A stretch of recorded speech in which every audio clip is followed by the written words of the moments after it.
Hello and welcome. I'm Light and this is my channel. Today we're going to talk about some mysterious myths and legends about full moons. Why not? It's the month of Halloween, right? Okay. Before we get started, if you would please give this video a thumbs up, I would greatly appreciate it. It helps my channel a lot.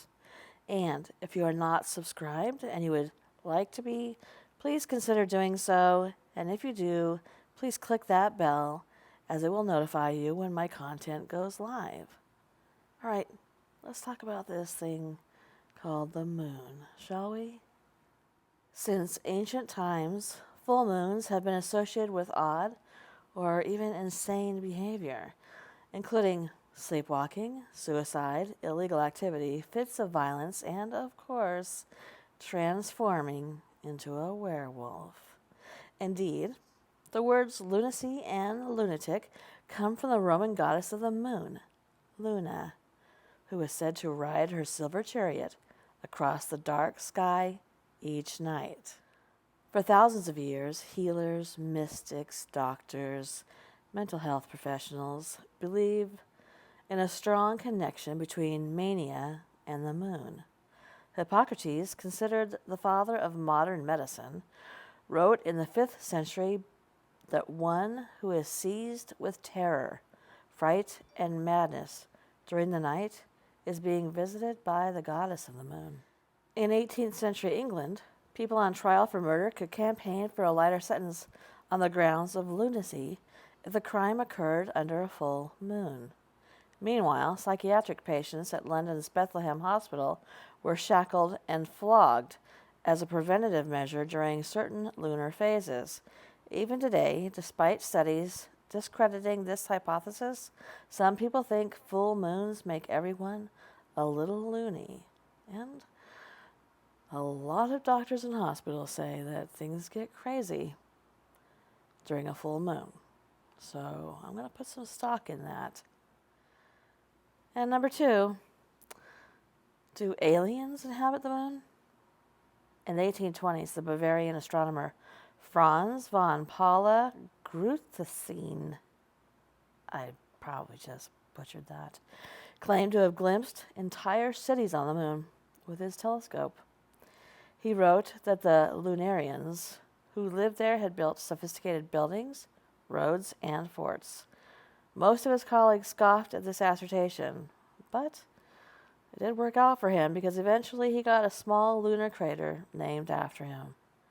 Sir William Herschel was a prominent British astronomer and composer, and he also believed that aliens lived on the moon.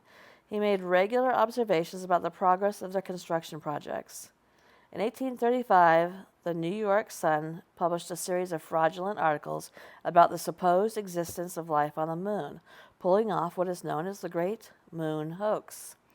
It falsely credited Herschel's son, John, a famous astronomer in his own right, with a shocking discovery. Does the moon control fertility? Perhaps because the menstrual and lunar cycles are similar in length, many early civilizations believed that the moon determined when a woman could become pregnant. And this could explain why female moon deities, from the Chinese goddess Chang to Mama Kia of the Incas, figured so prominently in the mythologies from around the world. In the 1950s, Czech Dr. Eugene Jonas stumbled across an ancient Assyrian astrological text stating that women are fertile during certain phases of the moon. Oh boy. He based an entire family planning method on this hypothesis, and he told his patients that they ovulated when the moon was in the same position as it was on the day they were born.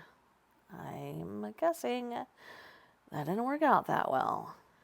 According to another theory that persists to this day, and I can say this as a fact, because when I was pregnant with my children, I was always told that near your due date, if you would sleep with your curtains open and let the moon's beams shine on your tummy, it would cause you to go into labor. Full moons cause an uptick in births. They flood maternity wards and mothers-to-be in labor. Recent studies have turned up little statistical evidence for moon-induced baby booms. However, and most experts think any lunar effect on procreation is imagined. But I can tell you something. I laid in the moonlight once when I was pregnant with one of my daughters, and I had a baby the next day.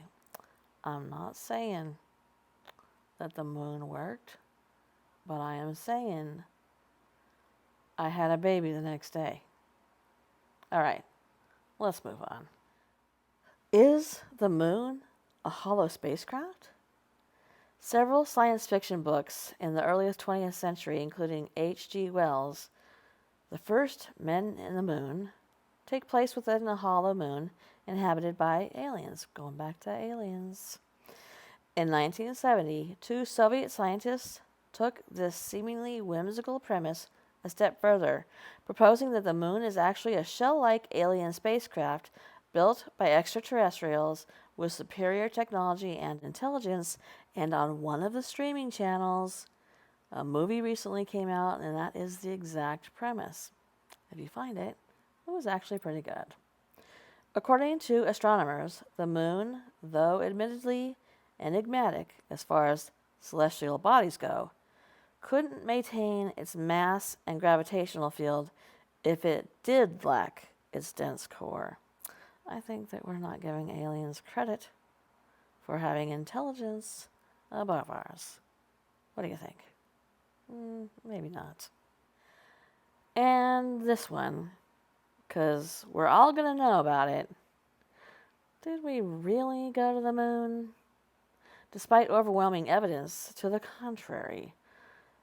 Some people believe that the Apollo moon landings were faked by NASA, which used doctored photos, staged videos, and other ploys to dupe the public.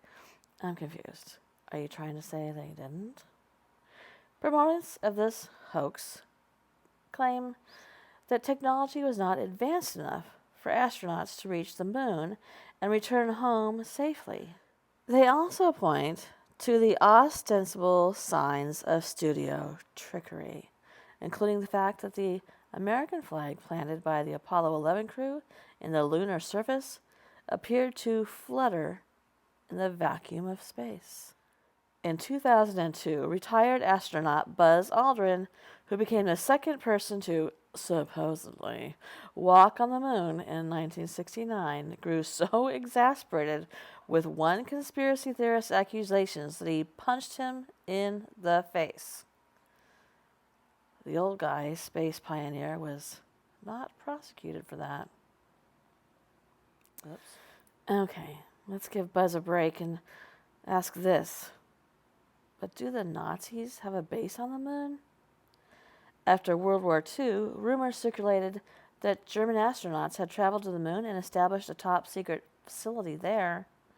Some even speculated that Adolf Hitler faked his own death, fled the planet, and lived out the rest of his days in an underground lunar hideout with the aliens. Connections were also drawn between flying saucers, including the infamous incident near Roswell, New Mexico in 1947 with the Nazis' alleged UFO development program. These theories form the basis of the science fiction novel Rocket Ship Galileo, published by Robert A. Heinlein in 1947. All right, our last one. If there's no aliens and there's no Hitler on the moon, how about this? Is it possible that a rabbit lives on the moon? Intriguingly, legends from various traditions around the world, including Buddhism and Native American folklore, recount the tale of a rabbit that lives on the moon. This shared myth may reflect common interpretations of markings on the lunar surface, an alternate take on the fabled man on the moon, which, by the way, as I was a child, I was petrified that there was a man on the moon who could see me. I was brilliant. Shortly before Apollo 11 landed on the moon in 1969, Mission Control in Houston jokingly referred to the Chinese version of that story, telling the spaceship's crew, "Among the large headlines concerning Apollo this morning, there's one asking that you watch for a lovely girl with a big rabbit." Command Module pilot Michael Collins replied with, "Okay, we'll keep a close eye out for the bunny girl." All right, guys. Thank you for coming today. Good night.